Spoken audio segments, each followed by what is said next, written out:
Hi everyone! Welcome to our very first Python programming tutorial, designed especially for chemistry students like you. Whether you're analyzing lab data or simulating molecules, Python is the simplest and most powerful tool to get started with computational chemistry. And today we'll walk through the basics together. So, why Python? Python is one of the easiest programming languages to learn. Its syntax is clean, readable, and perfect for beginners. Plus, it has a huge ecosystem of libraries tailored for scientific computing, like NumPy, SciPy, and RDKit that make chemistry projects a breeze. To write and run Python code, we need an IDE, an integrated development environment. There are many out there, but today we'll use Spyder, which is part of the Anaconda distribution and is great for scientific work. Download Spyder by visiting https://www.spyder-ide.org. Once installed, launch Spyder and let's take a quick tour. When you open Spyder, you'll see three main panels. Editor, left. This is where you write your Python scripts. Console, bottom right. This is where your code runs and outputs appear.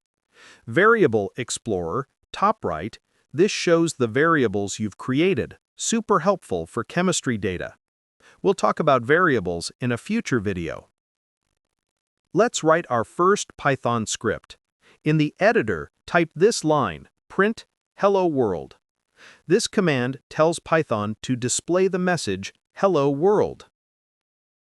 To run your script, click the green play button at the top or press F5 on your keyboard.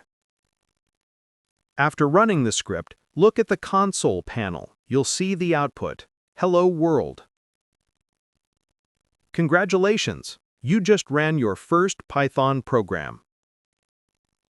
Now, let's make a small mistake on purpose. Change your code to this, print hello world. Notice the missing closing quote? Run the script again. You'll see an error in the console. To debug, click on the Debug tab or check the red underline in the editor. Spyder will highlight the line with the error, helping you fix it quickly. Python is sensitive to indentation. That means the way you space your code matters. For example, if true, print this will cause an error. This will throw an error because the print statement isn't indented properly. Unlike Python, languages like Fortran 90 Plus and C++ are not indentation sensitive, but in Python, indentation defines code blocks, so always be careful. Comments help you and others understand your code. In Python, use the hash symbol to write a comment. Hash, this line prints a greeting. Print hello world. Comments are ignored by Python, but are crucial for explaining your logic, especially in complex chemistry calculations. Let's wrap up with some basic math. Try this in your script. Hash, addition, print 7 plus 3. Hash, subtraction, print 10 minus 4. Run the script and you'll see the results in the console, 10, 6. That's it. You've just learned how to write, run, debug, and comment Python code, all within Spyder. In the next videos, we'll dive into variables, data types, and eventually chemistry-specific applications like calculating molecular weights and plotting reaction rates. So stay tuned.